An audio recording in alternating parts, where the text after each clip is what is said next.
Rina na ibalik na nga sa pag-aalaga sa Kalingap. Magandang araw mga Kalingap, isa na namang video ang ating bigyan ng reaction ngayon.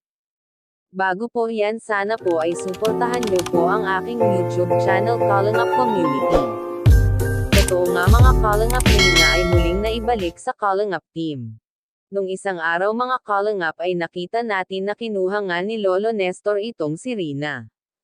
Kaya nang malaman yun ni Ate Melanie na kinuha niya si Rina ay dali-dali ngang nagpunta si Ate Melanie sa bahay ni Lolo Nestor. Noon nga ay nag-usap-usap sila sa barangay kasama ang mga taga-DSWD. At buong-buo nang binigyan ng karapatan ni Ate Melanie ang mga Kalingap para sila yung mag-aalaga kay Rina. At doon nga sa kanilang agreement ay pinapirma din si Lolo Nestor na wala na siyang karapatang kunin si Rina doon kina Ate Roda.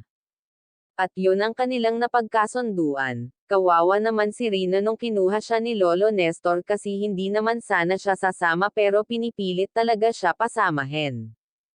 Kahapon nga mga Kalingap na ibalik na si Rina kina Kalingap Rab. At inihatid nga ni Kalingap Rab si Rina kay Ate Roda pero wala doon si Ate Roda sa bahay niya kasi nagsimba pa nga daw ito. Kay Ate Roda ulit si Rina kasi nakita naman natin na malaking parte si Ate Roda para sa pagpagaling kay Rina. Kaya nga dinala na lang ni Kalingap Rab si Rina sa isang binyagan kasi wala ngang kasama si Rina kung iiwan niya iyon. Ang saya ni Rina mga Kalingap na nakasama niya ulit sila Kuya Rab. Kumanta nga itong si Rina. Magaling palang kumanta si Rina kaya napasayaw na nga itong si Kuya Rab. Salamat nga at naibalik na nga itong si Rina mga Kalingap. Kampante na tayo na kay Ate Roda na po siya.